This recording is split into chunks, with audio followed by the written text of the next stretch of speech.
100% প্রাকৃতিক উপায়ে জঙ্গলের সুন্দর এবং টেকসই জুতা কিভাবে তৈরি করা হয় দেখা যাক। প্রথমে আমি জঙ্গলে যাই এবং সেখান থেকে তাজা মিষ্টি আলু নিয়ে আসি। তারপর আমি সেগুলো ভালো করে ধুয়ে আমার স্থানীয় মটারে পিষে ফেলি, যাতে প্রাকৃতিক আঠার রস বের হতে পারে, যা জুতা আটকানোর জন্য ব্যবহৃত হয়। এখন আমি এই গুঁড়ো মিশ্রণটি পরিষ্কার জলে মিশিয়ে ধীরে ধীরে একটি পাতলা সুতির কাপড় দিয়ে ছেঁকে নিই, যাতে ঘন আঁশ আলাদা হয়ে যায় এবং কেবল খাঁটি ঘন রস অবশিষ্ট থাকে।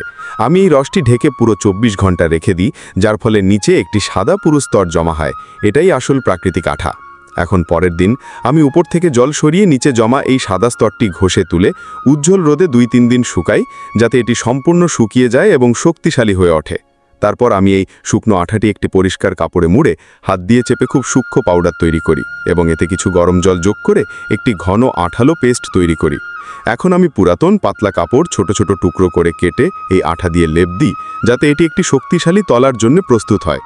এই টুকরোগুলো রোদে ভালো করে শুকানোর পর আমি সাবধানে তলার আকারে কেটে ফেলি, যাতে এটি জুতার মধ্যে ফিট করে এবং ছিঁড়ে না যায়।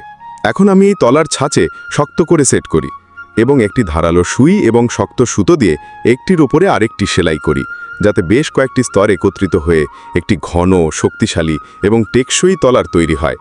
এখন ওপরের অংশের জন্য আমি কিছু পুরাতন কাপড়ের ওপর সুন্দর নকশা তৈরি করি। আমি রঙিন প্রাকৃতিক রঙে সেলাই করি, যাতে জুতাগুলিও সুন্দর দেখায়। এই রঙিন কাপড়গুলি রোদে ভালো করে শুকানোর পর আমি সমান আকারে কেটে জুতার ওপরের অংশের জন্য প্রস্তুত করি। তারপর আমি ধীরে ধীরে সেলাই করি।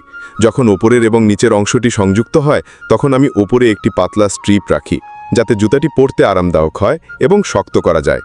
এবং দেখুন, আমাদের 100% আদিবাসী প্রাকৃতিক এবং টেকসই পাহাড়ে জুতা প্রস্তুত, যা কেবল পায়ে আরাম দেয় না, বরং বনের পোকামাকড় এবং কাঁটা থেকেও রক্ষা করে। আমি এই ধরনের দয়া করে চ্যানেলটি সাবস্ক্রাইব করুন, লাইক, কমেন্ট, শেয়ার করে উপকার করুন। কেমন লাগলো?